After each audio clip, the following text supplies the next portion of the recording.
Hello, welcome to What You Talking Boot. I am Rex the Boot Atkins, and you guessed it.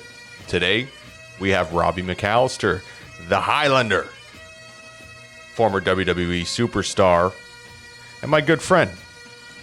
Today, we're going to talk a little bit about his time in WWE, the incident at TNA, and some of his upcoming stuff that he wants to work on, some possible projects. You can find Highlander Robbie on Instagram and Twitter at Highlander Robbie McAllister. And yeah, here's a conversation with Robbie. I hope you enjoy it.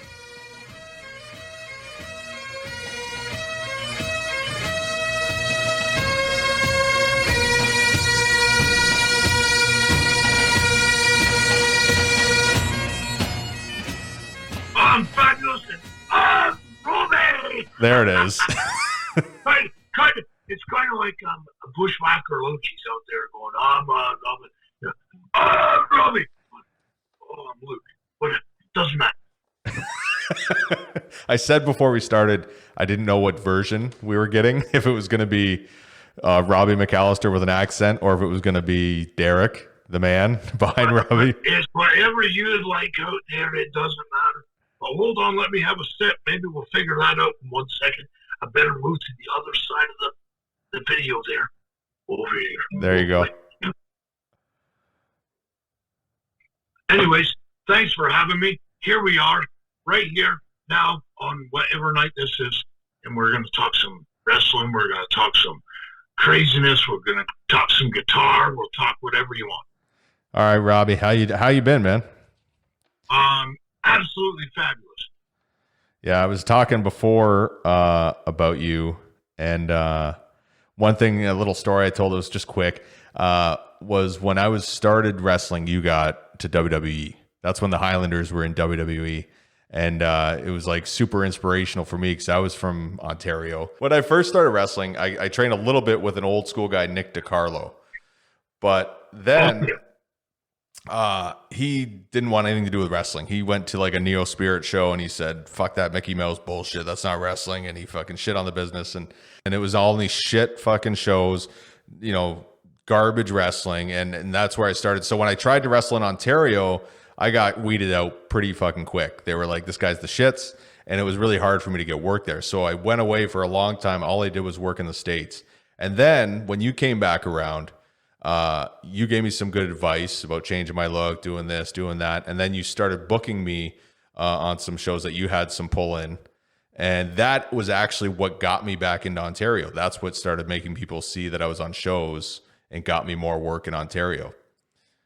Well, I know if you go way back to when you were really young and in Buffalo and stuff, I do remember meeting you. I'm pretty sure we were on a Chuck Simpson show. Oh, fuck yeah. Yeah. And it was in Shirkston Shores. Yep. And I actually wrestled as some Leaping Lenny or something against Robbie McAllister. Oh. And I believe you were on that show. But Chuck Simpson had some shows, and you were on some shows with Chuck Simpson. Yeah, that was That was before I was in WWE. Yeah, that was right around the time I just started, and those were pretty much the only shows, besides like maybe a Mike Shea show or something, that I would work in Ontario. Who? Mike Shea. Yeah. Mike Shea's a great guy. Yeah. He's a great guy. He was a good supporter. He always supported me. But yeah, I had a great match with Outlaw Scott Chase in front of the Kitchener, the shit, what do you call it? Kitchener City Hall at a Rock and Rumble or something. Yep. In July of 2018, was it 20 is this year, so it was 19. I believe it was so awesome. I can't thank him for not booking me. You know, or no, I mean, I thank him for booking me. I can't, you know. Yeah, I get what you're saying. Yeah. Or, just so you know, I hope it's not PG rated. No. I've dropped my accent, and you know, I just got back from a long drive this morning. I was up at 7:30. I got back home at about 9:30, and now here we are tonight. Well, cheers. Yeah, cheers. What are you drinking? Sprite? Yeah, nothing good. It's bubbly water.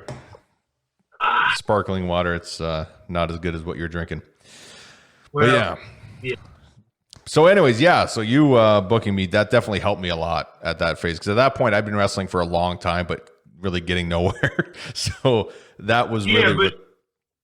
But the advice you took from me and actually went and, you know, you actually got boots and you got tights and, you know, your old school look, you did something with I'm not saying I by no means am I anything about a wrestling icon or anything.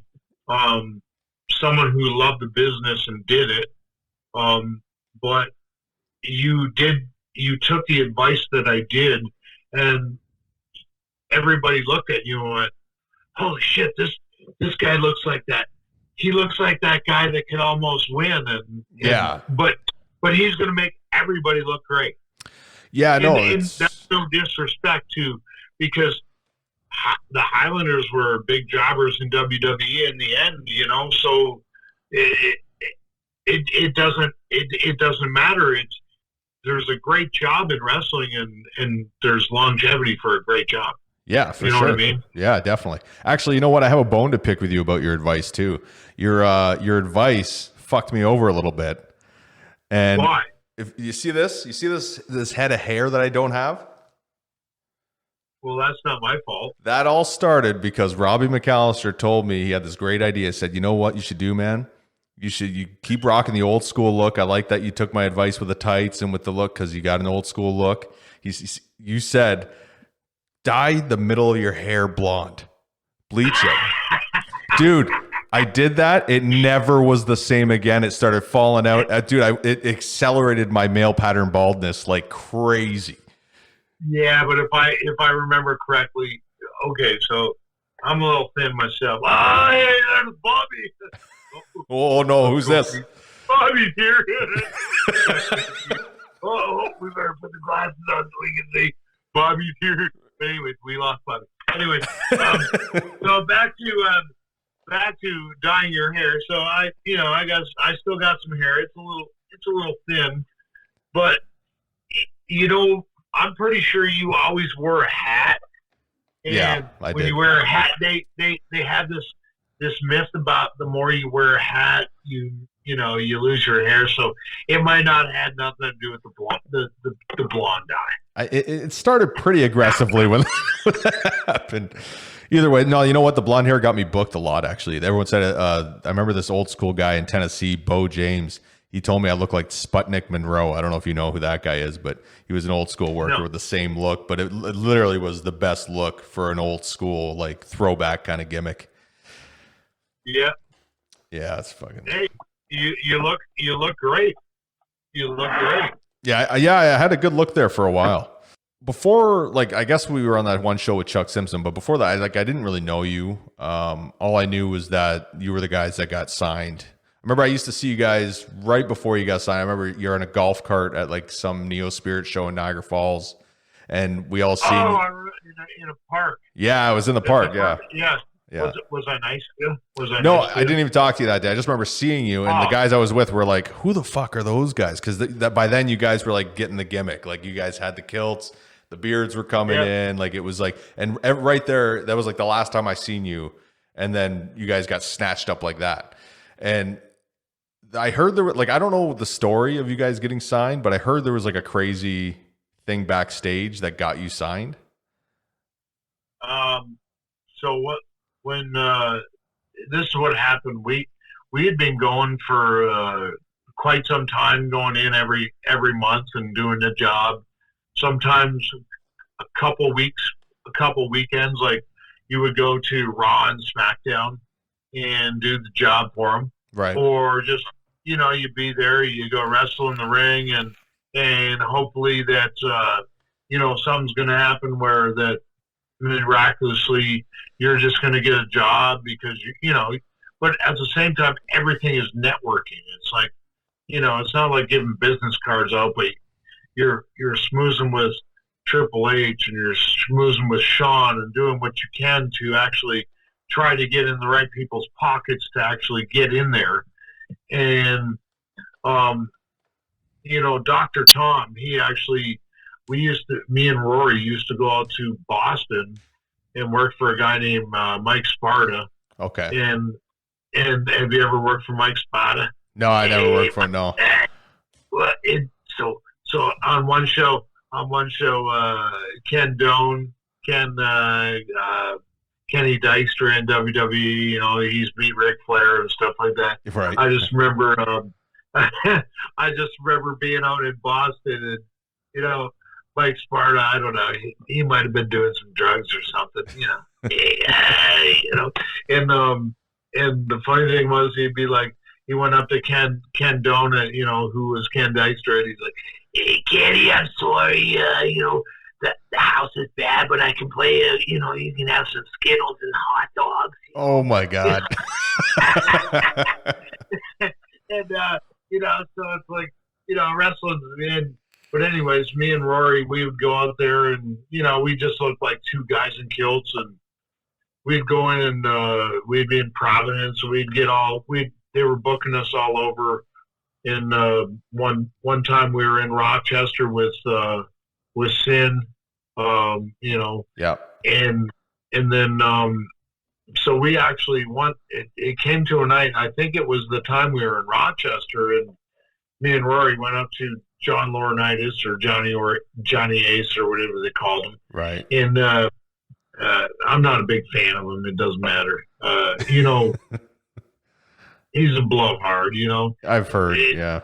Here's my thing. He liked us at a point, but that I'll just go on. So that night, we asked for jobs, and he's like, we can take anyone in OVW because that was the system at the time, and we could put kilts on them and call them the Highlanders. What makes you different? I just had a little goatee. Back in the day when I met you, I had a little shorter hair. Right. Look more just normal. And Rory, Rory didn't stand out because he was shorter, so he didn't stand out that much.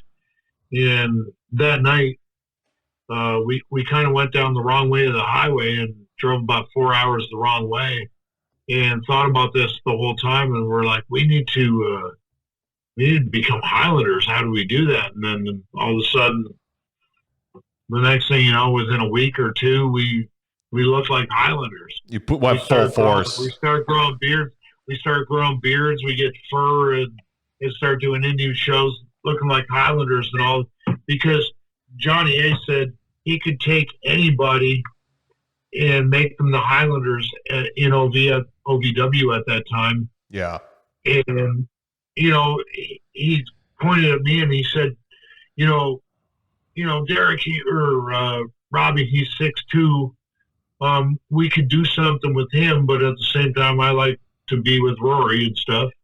And said we could do anything with anybody in OVW and make them the Highlanders. So all of a sudden, it was basically like go away for a while. Yep. And come back and show us what you got. And if you don't have it, you're not going to be here. Yeah, you guys had to become the gimmick. Like you had to really show up and make them believe that that's what you were. Yeah. Yeah, and so what had happened was we worked for a company called War Wrestling down in Lima, Ohio. Mm-hmm. And when Tommy Dreamer was the actual talent relations guy after Dr. Tom, and Tommy Dreamer had met us a couple times, and he actually liked us. And we went down to War Wrestling one time, and basically Tommy Dreamer, he was the head of talent relations at that time. And he was at the show, and we showed up all furry, all decked out and everything. And we cut a promo for Tommy Dreamer, and we didn't even get over the promo doing, Rory doing his thing, and I'm doing I'm Robbie, and scratching my beard and doing all the stuff, and just kind of, acting, with Rory, just kind of saying whatever he said. Yeah. And before we know it, he was already on the phone calling Vince. No shit. Yeah.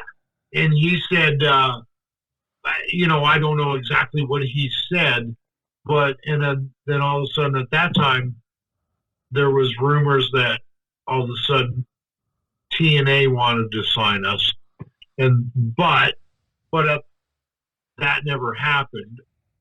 It's just hearsay from, at that time I was involved in the business enough to know enough. Yeah. You got your nose in trying to, you get as much hearing as much as you can. That's not a bad thing either, though, to have people saying that TNA wants you now, because now you're kind of a hot commodity, right? Like, it gives you a little more stock when you show back up, and it's like, okay, these guys are wanted, right? Like, but at the same time, in the end, the ultimate goal is WWE, because it's basically the grand prize. Yeah. Even though that the majority of the people that work there don't enjoy what they do there. Yeah, I've heard. I enjoyed some of it. I hated the rest of it. It was fucking, Yeah. There's garbage, there's good, there's bad. Don't matter. Appreciate the opportunity. It gave me a piece of entertainment. Yep. And that piece of entertainment. One thing for me, I take every opportunity, and I'm going to do something else. I'm not taking bumps now, but hey, man, like we talked earlier before we got on here, Morgan Freeman didn't make till his 50s. Yeah. Yeah. I'm 47 years old. I'm going on 48. I'm starting to create characters and play guitar, and I do. My brother's an actor. He's in Hollywood. He does commercials. He does, some stuff, some one-offs and this and that. And you just never know. And I work hard enough now with what I do that within 3 or 4 years, I'm not going to have to work like I do, and I can concentrate on the next thing. Is that, so your brother's an actor. Is that something that you're like, were your parents supportive of you guys doing things that were in, like, not the arts, but like mixture of entertainment, arts, whatever? Well, the entertainment factor comes from my grandfather. His name is Robert Graham, or Robert Graham Kirkcaldy, and that was the first ever wrestling character I wanted to do, because it was like RGK. In my head, yeah. As when you first think about wrestling, you got this gimmick in your head, and you're thinking, the crowd would actually do this, right? Sounds marketable enough. So before Rory came along, I was going to wrestling school at the Hart Brothers School of Wrestling. Oh, you went to that one. You went to the Hart Brothers. In Cambridge, Ontario, with Ike the Crippler Shaw. Oh, yeah. Or Joe Rockledge, the pie-eating fat man, Yeah. So, but when I first went there, that wrestling school, Waldo Von Erich, he was part of it. He was a great guy. But Joe Rockledge was a shady fuckface. Yeah. Are you allowed to say that? Yeah. Are we allowed to say that? Yeah, it's okay. I told my kids they can't listen to my podcast, so it's okay. So he's a shady. I don't know if he's living or dead or whatever in this world now. But I know that I had the opportunity to drive from my house 30 minutes to go to that school, and know that this prick was a shyster. And basically I knew that was a ring there, and I really wanted to wrestle. That's all that mattered. There was a ring there. That's all I meant. There's a wrestling. So, but at the same time, when I walked in there and saw the bright lights and all the pictures in the background of Bret Hart and this and that, and it was like, blah, blah, blah, blah. I'm like, yeah, fuck this guy. But yeah, I want to get in that ring, and he's got a guy that will show me how to do a hammer lock and a headlock and a headlock takeover. And then, you know what? Once I get far enough, I can do it on my own. So I went to the Hart Brothers School of Wrestling for $2,750. Oof. Everybody else, I lived there 6 months, so that for 20. Yeah, that's all right. Bigger numbers, where other guys would pay $5,700, or my tag team partner pay, I believe it was 16,000 pounds, and what? convert convert that in what year was that? 2000. Yeah. Convert 2,000 pounds. That was probably about $1.75 a pound. Oh my God. So I was fortunate enough to not be part of an internet scam. Yeah. Where I was able to drive down there and look at it. And, there was guys before me like Showtime Eric Young on Impact Wrestling. They went to the school. And, there's another one with AEW, Sean Spears. Right, yeah. I don't know what they call him. But in all honesty, we were all victims of this Ike the Crippler Shaw or Joe Prockledge. Yeah. The Hart Brothers School of Wrestling. Yeah. Yeah, no, I think he hightailed it because I remember hearing about that before I started wrestling. And then by the time I came around, he was long gone. Do you know what he was with Stampede Wrestling? No. He was the merchandise seller. He worked the merch table. Sounds good enough to fucking run a wrestling school. Why not? I'm sure there's less qualified people running wrestling schools nowadays. But here's the thing. And the worst thing is, I don't want to disrespect anyone, but there was another guy involved. Waldo Von Erich was a great guy. Yeah. He fought Bruno Sammartino in a 100. I believe it was a 137-minute draw or something in Madison Square Garden.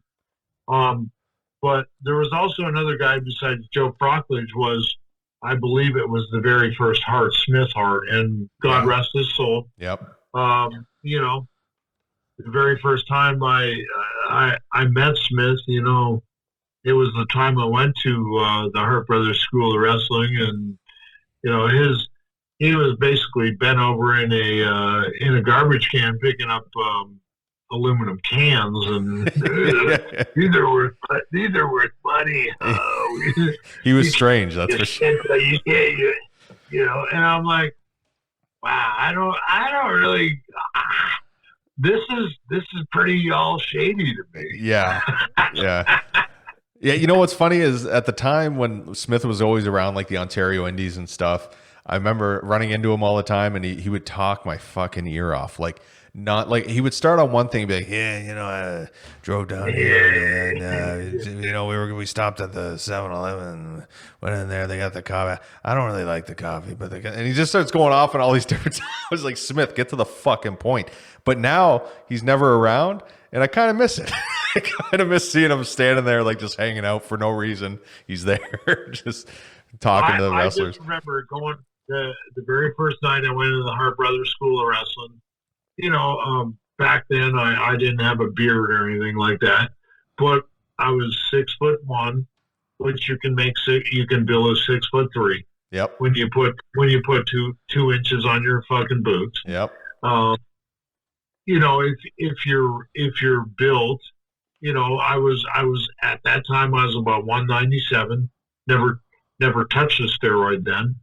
That came after, and I actually looked like 210. Yeah. And then you know what I mean. So it was like, and I had told him about my RGK, Robert Graham Kirkcaldy. I wanted to wear a kilt. Blah blah blah. Oh, hey, slow down! Don't put the cart before the horse. Yeah. And within 2 months, Russ Murray came from Glasgow, Scotland, who ended up being Robbie McAllister. Yeah, no, obviously it worked out. I mean, you guys ended up figuring it out after the advice. Well, if you want to call it that, but you guys got there, and yeah, that's fucking sweet. That's the most important. That's the most important thing. We busted our ass enough to get us there and work it. Yeah. But I wish I would have been a little more in charge of my horse. Yeah. That's actually. You know what? It is what it is. It is what it is, because we had talked earlier about Morgan Freeman making it after 50. Maybe that wasn't that was a big part of your life to drive you to what is really what's going to happen in your life. Yeah. Well, yeah, it's just one thing, right? That's just one time period in your life it was sweet. It was cool. It's cool to look back on it, right? Like I was actually watching a bunch of your stuff. I was watching a bunch of your stuff today, just trying to like look for shit to talk about. And one thing I didn't realize, you were the last match on Sunday Night Heat. Yeah. But who did we fight? It was no, it's just you. I think it was you versus Charlie Haas singles. Charlie Haas, where he climbed underneath and got a mask on and beat. Yeah. Yeah. Man, I laughed. It was like a 15-minute match, though. Yeah, dude, you guys were literally like, you worked a body part. We had like a main event. Yeah. When I seen the match, I was like, 'cause I'm so used to seeing the Highlanders matches from WWE, and they're like tag matches, and it's all about the gimmick and everything. And then I seen that one, and I'm like, what the fuck? Like Robbie McAllister's fucking like working his shoulder and shit. Like he's like beating him up and dragging it out. Yeah. And I blew my mind that you were the last Sunday Night Heat match of all time. That was awesome. Well, when you bring that up, that that is a main event in a way. You know what I mean? Yeah. So, there was it just happened to bring. I'm allowed to bring stuff up, right, from being on the road and stuff. Of course, yeah, definitely. Okay, so just you bringing up that match and stuff. Basically, that's was like a main event for me. Yeah. And I thought it was very good work. It was probably some of my better work in WWE working with Charlie.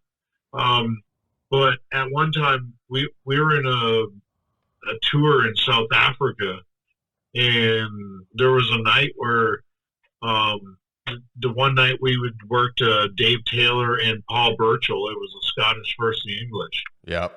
In Cape Town, South Africa. And me and Dave Taylor went out and drank so much beer that night. And we barely made the flight. And when we got to the show, we were in a tennis stadium that night in Durban, South Africa. And the promoter didn't buy rain insurance. And what I mean by rain insurance, you have to, if the guy doesn't have the insurance, the show has to go 90 minutes, or you have to give their money back. Their money back. Oh. So me and Dave Taylor drank in Cape Town. We had fucked right till about 6 a.m. And of course we had to catch the plane at 8 or whatever, the bus to go out to the airport. And we were in rough shape.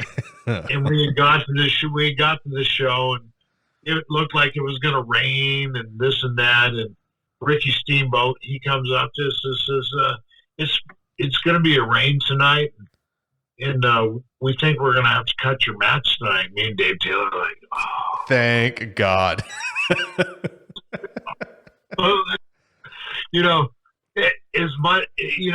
It's rotten to say that I couldn't perform because I was so drunk, but I looked at Dave Taylor, and Dave Taylor was a big veteran. Yeah. He knows the Brian Dixons of England and this and that. And I really respect that dude. And, Scottish versus English in South Africa, it ended up being a big thing, but so we're like, oh, we're benched. Oh, this is great. We're going to get a paycheck for doing nothing, or maybe we don't, but yeah. Hey man, we're real hungover tonight. We don't have to go to work. You can relax. So about an hour and 10 minutes go in, the heavens start to part. There's no rain in sight. And all of a sudden, Ricky Steamboat comes back to the Highlanders and Paul Burchill and Dave Taylor. It's like, you guys are going on as the main event tonight. Oh. You got 30 minutes. Oh, fuck. 30 minutes. I don't want. So we only went 25. We only went 25, but we went out in Durban, South Africa in a tennis stadium. I believe it was probably 25,000 people. And we tore that motherfucking house down. And when we got back into the bus, John Cena was right there, and he goes, amazing. Actually, I didn't, before he said anything, I got on the bus, and I'd had a good rapport with John Cena at that time. Yep. He liked me, I liked him, and he kind of put, we weren't treated the greatest, but he had a little pull for us. But I just looked at him like, beat that motherfucker. But at the same time as I was saying that, he had my beer open because he was so proud of the job we did, tore the freaking house down. That's unreal. Unreal. And you know what? There is English, Scottish, in South Africa, but this was also in Durban, which is full of Indian people, but there is still English, Scottish, and also the Dutch there. But we went 25 minutes, and that crowd ate out of the palm of our hands, and just having John Cena there congratulating us right away, even though what I said was a little cocky. Yeah. But it was something that, he knew we did a good job, and he was right there congratulating us. And that was some of the best shit that I ever felt. Yeah, fuck yeah. That's you know what? There might have been another great moment, and that was in Japan with the Highlanders, Tommy Dreamer, Sandman against the Spirit Squad. that's number 2. Well, you know what? I think the biggest match I've ever had in my life was that main event in South Africa. Yeah, it's hard to beat that. Go on to the next one of 15,000. I think it was the Budokan Hall. Yep. In Tokyo. WWE went there the first night. We had a match, and the crowd was totally Japanese, where they sat on their hands. Yeah. And the next night, it was like a totally different crowd. It was like an American crowd where they got into it, and it was the Highlanders, Tommy Dreamer, and Sandman as a tag team. Yeah, just like the ultimate baby face. Fucking yeah. And the best thing is we were against the Spirit Squad, and Johnny Jeter, a friend of mine, he's even a friend of mine still to this day. We don't talk a lot, but he was in the Spirit Squad, and I just remember fucking Tommy Dreamer had him in a leg lock, and Tommy Dreamer, he kicked over and he literally squatted down in his face and farted right on his face. And all of a sudden, everybody's like, "Oh my god!" But at the same time, the crowd's into this shit, eating it right up. And this is Japan, where they sit on their hands, kind of quiet, like, "Oh, yeah." Oh my god, it was that has to go up there with number 2. But nothing. I don't think nothing can compare to South Africa. Unless maybe Bob Holly trying to beat me up one night. I've heard that's funny. I've heard that story from multiple people about Bob Holly. You said like John was kind of in your corner, like Cena. You said Cena was kind of like a little bit of a help to you. Who else, when you were there, like who would you say helped you guys out the most while you were there? I don't think a lot of people helped us out, but there was. You know how in wrestling where some guys like certain people, maybe not like other people, and I'm not saying like I'm not trying to bury Rory or myself in any way. It's like, but sometimes you just get along good with other people, and they don't care about who you're with. Right. You know what I mean? It's like you should hang out, and I want to say that. I really wish I could talk to him this day. I don't have his contact, but Randy Orton was really, really good to me. Yeah. In a way. Yeah. You know what I mean? He let me. So when I say he was good to me, it's not that I got to wrestle with him every day, but there was one match where it was like 15 Raw guys against John Cena and Randy Orton. Yeah. And Randy Orton was the one who let me give him a couple punches, go for a big move, but switch it out. You know, like Yeah. give me a little something to Gives make you some, yeah. You know, it just don't. When you're up there, it's kind of a shit show because no one wants to look better. They don't want to make people look good, or they don't want to get people over. Or yeah, there's a lot of money at stake, but, right? Like people don't want to lose that. Yeah, yeah. But like John Cena was nice to me. But Randy Orton, I believe he kind of liked me. God rest his soul. ECMO, he kind of liked me too. Yeah. But here's the problem. Like when you're in a tag team, Rory's probably got his own story. Maybe there was guys that like, you just got to go along with what you see. And this is straight from the cuff and you're asking me questions. So, yeah, this is about as open as I'm going to get because I don't ever do videos like this or interviews. So yeah, I know. I tried to look it up and just as good. So I didn't. And I'm drinking. So. That's a good thing. That's the truth serum right there. Well, we're speaking about truth serum. What about the opposite? Was there anybody there that was a problem for you guys? I would say straight from the start, we didn't really. What sucked was I want to say that they had plans for us, and we weren't. I would definitely say they had plans for you guys. Like the vignettes and everything you guys came in with were super well done, super funny. But the problem is, they had some ideas. We kind of pumped them with the ideas, but I don't think we were ready to. We should have been 6 months later. Okay. So when me and Rory went to WWE, you have to be in someone's pocket.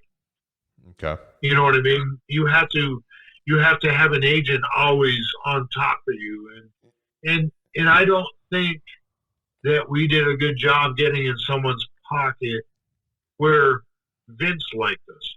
Right. So Vince liked us, so everybody liked us. But when Vince didn't start liking us, everybody's like, yeah, fuck that. That's just how the business goes. There was nobody there rooting for you or pulling for you. Yeah. So Vince really liked us. He put us on the road for 6 months and got us trained up. But the problem was we fought Cade Murdoch, and God rest Cade's soul. Mm-hmm. The problem was Cade and Murdoch, and no disrespect to Trevor Murdoch, I really do like him. But my thing was they didn't believe that we should have been there, so they would give us the same match every night. That match was great. Yeah. It got over all over the place. The very first night we're in Hidalgo, Texas. I met Trevor Murdoch, and his first words were he's like, "Thank God I got on the A team." And I was like, "Who the fuck is this guy?" Yeah. I've never met him. You know what I mean? I'm just gonna be straight up. I'm not pulling any punches here. I'm gonna give you straight up bullshit. And a little high on himself, but you know what? In wrestling, you have to be high on yourself. I'm a little too easygoing, so yeah, maybe I didn't know enough, and maybe that's the shit show that I got into that didn't get me there. But I could be a Morgan Freeman at 55. Freedom Morgan 55. Freedom Morgan 55. Dude, that's your first t-shirt right now. You were just talking to me earlier about making shirts. That's it. Freedom Morgan 55. That almost sounds like Freedom Morgan Freeman 55. Dude, that sounds almost like an IPA microbrew or something they see at the liquor store. Yeah. But you know what I mean? It's like, me and Rory, we started in Ontario Indies, and they didn't want us, and we went elsewhere and said basically piss on you all, and then all of a sudden they started liking us. That's when you met me at a show and on a golf cart at some trailer park. Yeah. And the problem was we didn't learn from, there was people that pushed for us, Dr. Tom, but Dr. Tom wasn't there long. Tommy Dreamer could push, but Dreamer could only push so much. Yeah. But the thing was, we didn't know the game. I believe we didn't know the game. And what I've learned from that game, I carried on to my next career, which I'm in sales, selling heavy equipment. Not what I really want to do, but it creates a life for me that, you know, I'm coming to Freedom Morgan 55 or whatever this shit. I got to go back. We got to watch it so I can get that right. But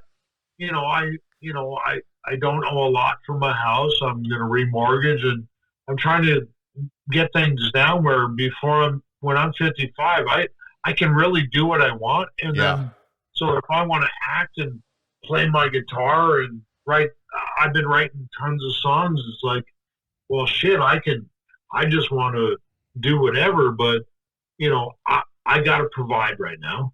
You get to a certain age, you got to pay your bills.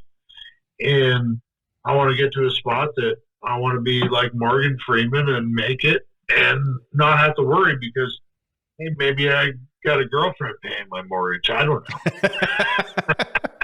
Oh, I probably shouldn't have said that, but. Nah, it's okay. Well, Throw it out there. I You really might hope we're not editing because it's been pretty good. Yeah, no, I think actually that's a good message to send out there. Don Julio for the good people out there. There you go. I'm jealous, man. Sitting here sober. Well, that's your problem. Yeah, I know, isn't it? Just to go back a little bit, because we talked about all the WWE stuff. There was one thing I was asking you before because I wanted to make sure you're okay with talking about it. The infamous TNA when you were in the audience and you got seen. Well, I think in 2020, we could probably be the most straight ever right here on your podcast. Build the motherfucking boot. I think I can be pretty straight, and you know, we see things in life and learn lessons. So I'm ready for this. And if Rory gets upset, it don't matter. Okay. You know, we're gonna live on. It is what it is. It's over. It's done with. Here, hold on. Can I pee?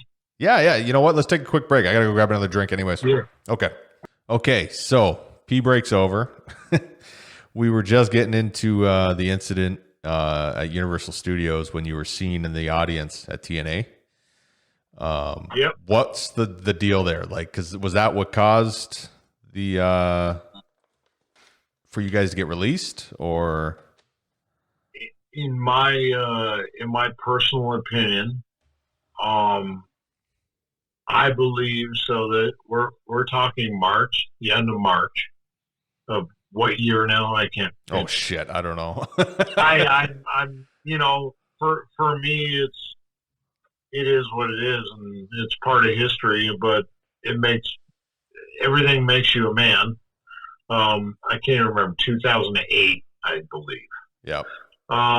In January of 2008, all of a sudden, you know, John Laurinaitis is getting us back on the road. And we're going on the road and we're fighting, you know, Harry Smith there. We're putting him over with, for the life of me, his name at that time from OVW, they called him Atlas DeBone. Right. Yeah, I can't remember what they called him. Really nice guy. His name was Rico or something, I believe. For the life of me, I hate it that I can't remember the name. Very good guy. But we were on the road in January starting to job out 2 people. You know, we were kind of stars. Yep. And it never, you know, there's all kinds of things from day one that they're, you know, trickle all the way down to three and a half years later about what's going on. But I know at that time, we're back on the road and we're like, we're jobbing out in 3 minutes, 5 minutes. And then all of a sudden we're on Monday Night Raw and, we're getting beat up by, Mick Foley and the midgets pinning us. Yeah. And, in 2 minutes or I can't remember what it is now. Don't really care because I guess obviously wrestling wasn't my big deal. Maybe acting, Freedom Morgan 55, playing guitar, maybe country singer, whatever. I might end up, singing all kinds of genres or whatever. I've written so many different songs. I got them in my phone. I write them down. Maybe wrestling wasn't the thing, but at the same time, we were never in anyone's pocket in wrestling. Yeah. In wrestling, you got to be in someone's pocket. You got to be in at that time. You got to be in, Johnny Ace. Yeah, he kind of liked us, but didn't. And bit of a bullshitter. And you got Arn Anderson. He liked us, but guess we didn't do a good enough job. Nobody was campaigning for you. Nobody was. Yeah. Vince liked this, so they all liked this, but they didn't care because everybody else was politics. Yeah. So you think that it was already starting to go the other way before that even happened? That was more of an excuse? It basically, what happened was we were a great-looking gimmick that we brought to the company that they hadn't seen in a long time. And what happened was everybody got jealous and we didn't know how to play the game and we got screwed and backstabbed and this and that. And, I'm not, and like I say, we weren't in someone's back pocket. So, I didn't know how to play the game right. But once it was all let go, I honestly believe once I left WWE, I actually honed my craft to be the best wrestler I could be before I ever let it go. Yeah, you were a completely different performer from what I've seen in WWE. Obviously, WWE you're limited because you're doing this gimmick, and you get put in positions where you're helping put other guys over. But then when years later, when I was working for you or seeing you on shows, you were like an all-around great performer. Like there's a few guys in Ontario now that like I look and I always look up to, or that I seen them work and think like these guys get it, man. Like it would work in 1975 and it would work now. What they're doing is just it's wrestling, and it's like you, Cody Deaner, those you guys just all kind of get it, and you're just completely different when I seen you on the Indies versus WWE. When you're saying this is like, when you're in the middle of a match, you do a few different things and you make it look like, holy fuck, that just looks so real. Yeah. And you would sell, you know what I mean? Never got the chance. And I honestly believe, I know that I love Russ Murray, Robbie McAllister to death. Maybe we didn't have the right chemistry to, like I say, Freedom Morgan 55. Yeah. There's more to life than just being a WWE wrestler. But you know what? I have a couple fucking action figures. I got a main event in South Africa.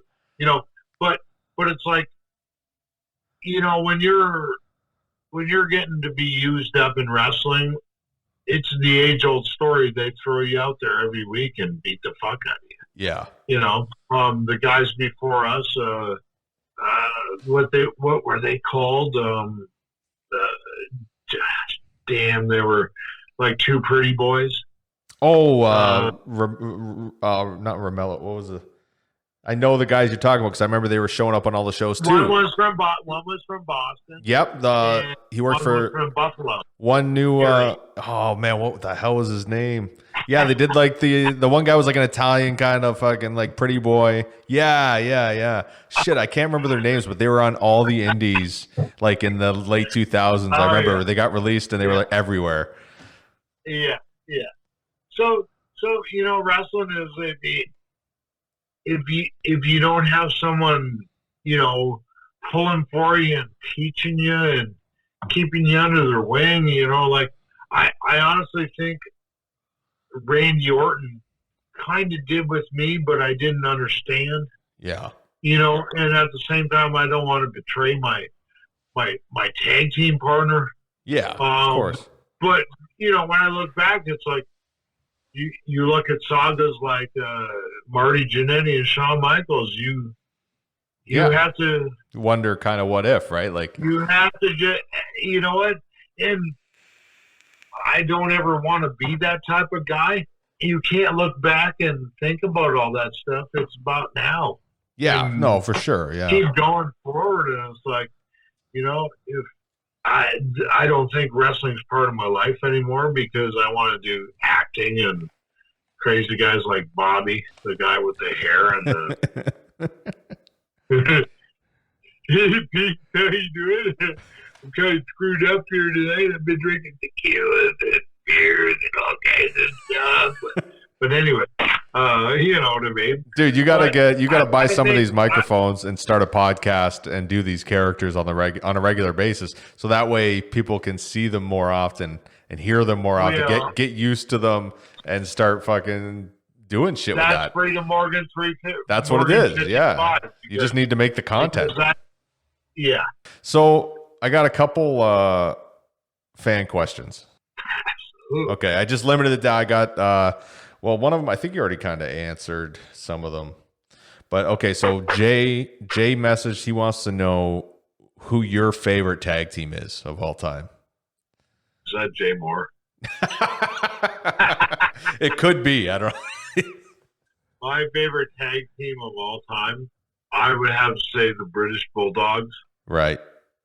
They were so exciting. I'm not saying I can match what the British Bulldogs do because I was a different gimmick. Right. I was more of a bushwhacker than a British Bulldog. Dude, what's funny about you saying British Bulldogs is first episode I had Rene Dupree on, who's obviously a very big tag team guy, and that was the same thing he said. He said he was a huge British Bulldogs fan. I wonder if it's a running thing with tag team wrestlers that the British Bulldogs are like their guys. That's funny. They just when they worked like the Heart Foundation, and the Killer Bees. Yep. They just had so much electricity that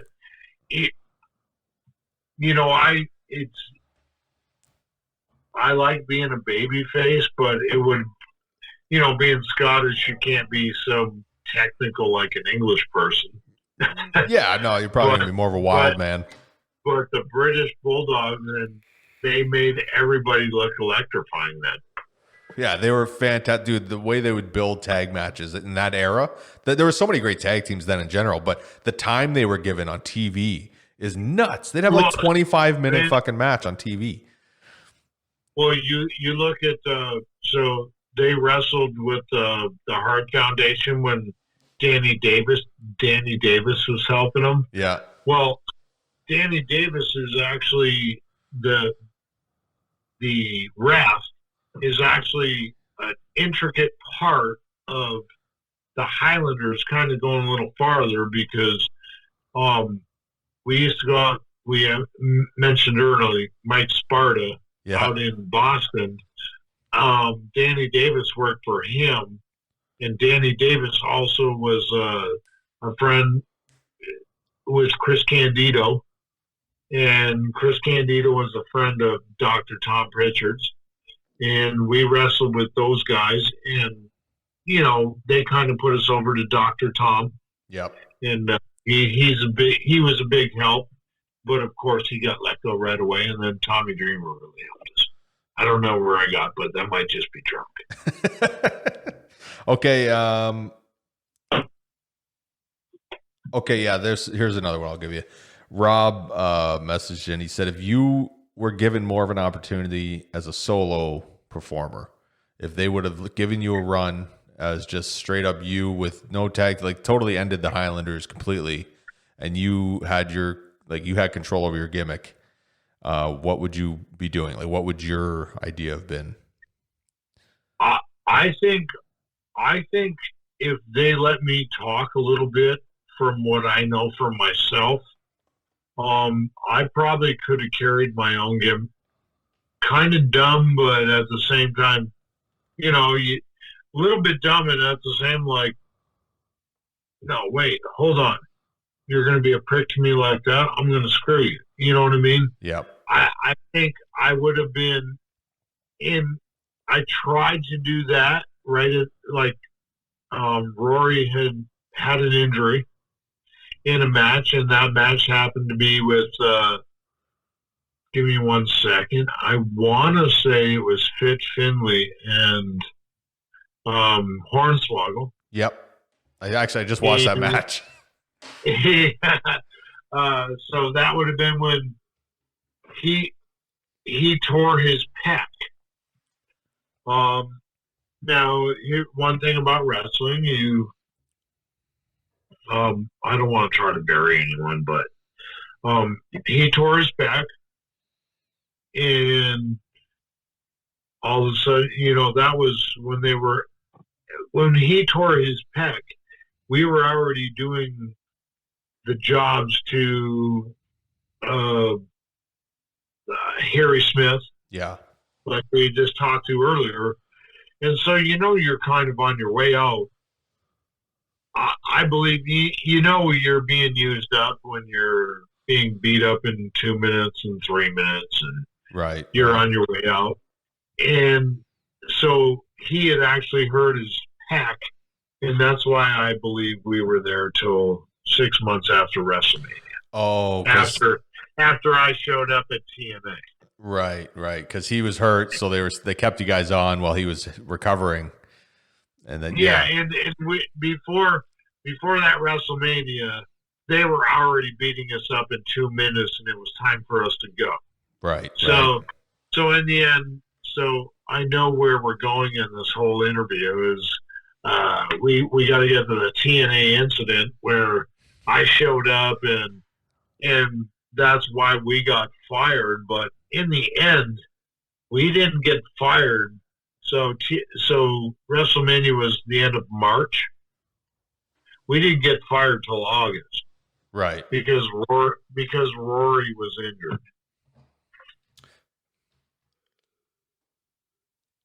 Yeah, that's to me, yeah, that sounds like they had ideas already, but yeah, that injury definitely held them off. So when we go to the TNA incident, when people, you do everything they want you to do, and you bust your ass and do it the right way, and then, shit don't go the way it goes. You get that feeling inside. I don't want to keep score, but at the same time, you get that feeling that you've been fucked or whatever. And in a way, it was like I was really pissed off that we were losing every week and whatever. We were this and that. I want to say from the beginning, our arch nemesis was Paul Heyman. Really? Yeah, I believe so. He didn't really like us. He didn't care for it. And he was big in the writing team at that time, from OVW television to actually Raw and all that. He didn't really like us, and I don't want to get too deep into things, and there's been some things said and this and that probably got us buried right away. And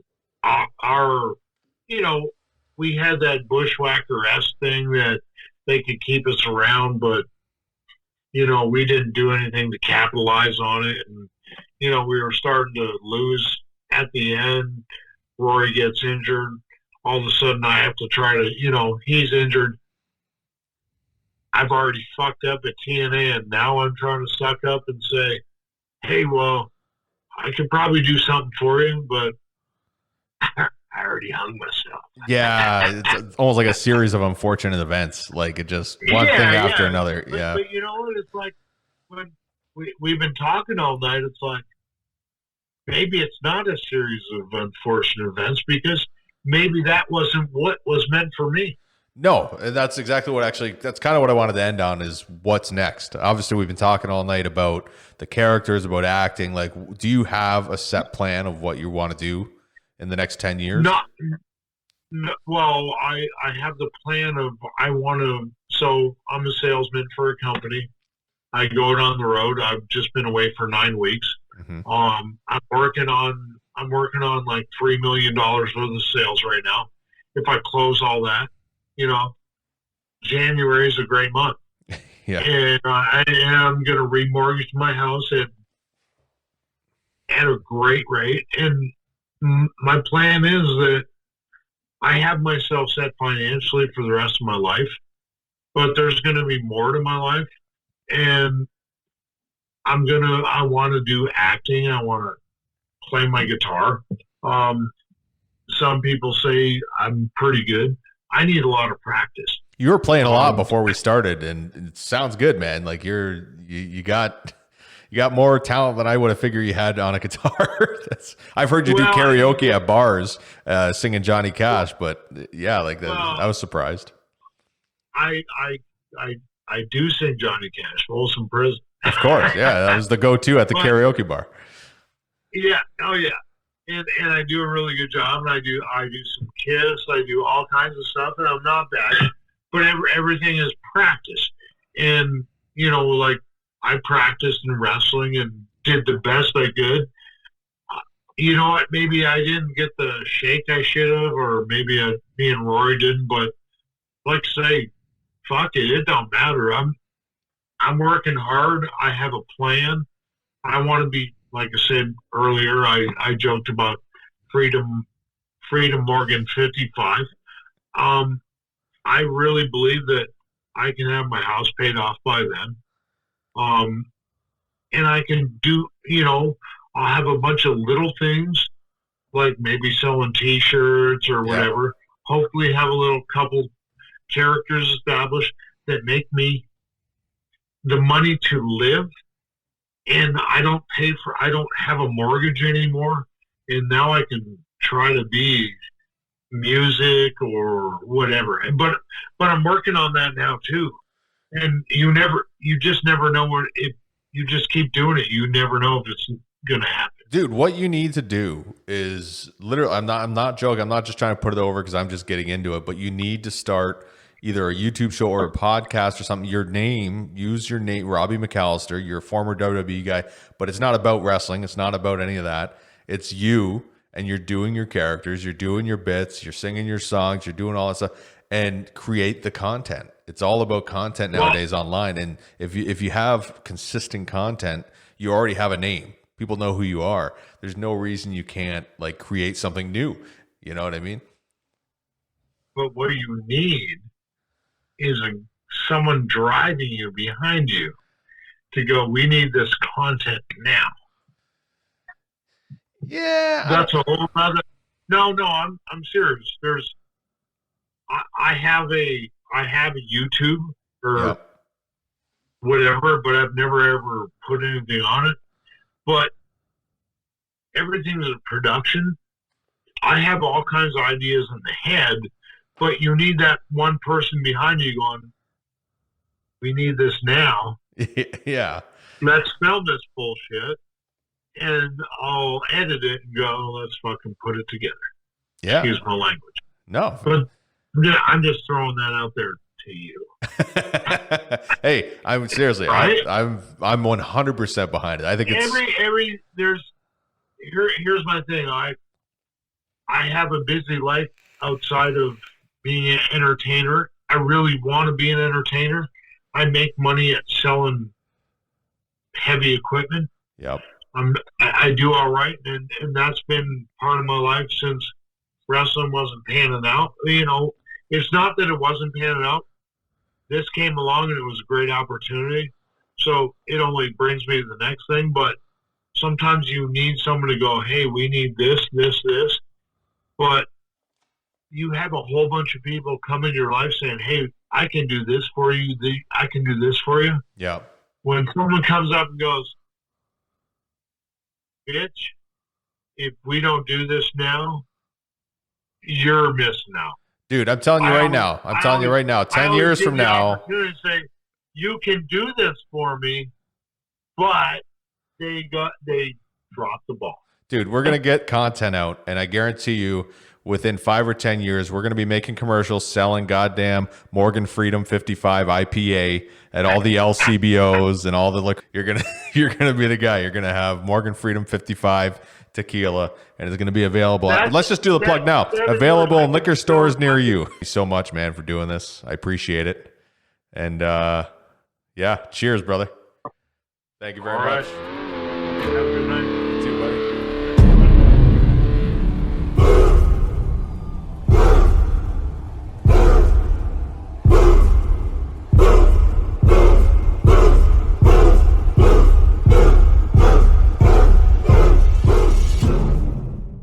Available on iTunes, Spotify, or anywhere you get podcasts. Video versions are available on YouTube.